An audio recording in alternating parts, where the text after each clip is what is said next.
एक समय की बात है। एक गांव में एक भूतिया घर था। गांव वाले डर से उस घर के आसपास नहीं जाते थे। गांव वालों का मानना था कि उस घर में एक जादूगर लड़की की आत्मा रहती है।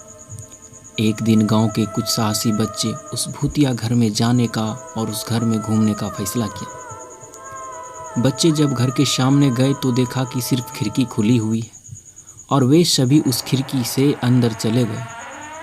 वे अंधेरे में घर के अंदर घूम ही रहे थे कि अचानक खिड़की बंद हो गई।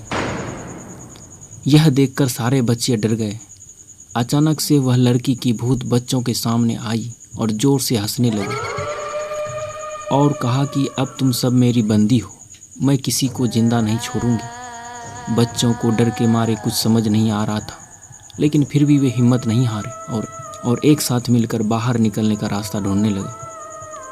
ढूंढते ढूंढते एक बच्चे को एक पुरानी किताब मिला जो कि एक जादुई किताब था और उस किताब में एक जादुई मंत्र लिखा था जिसके उच्चारण करने से वह भूत घर से दूर भाग सकती थी। बच्चों ने मिलकर उस मंत्र को पढ़ना शुरू किया।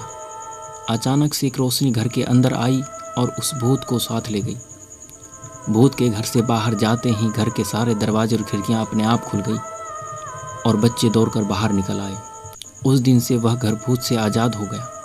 गांव वालों ने सारे बच्चे के साहस की तारीफ की और सबको इनाम भी दिया। इस कहानी से यह शिक्षा मिली कि जब तक डर से आप डरते रहेंगे वे हमें डराते रहेंगे। अतः डर से भागे नहीं, सामना करें, फिर डर आपसे डर जाएगा। धन्यवाद।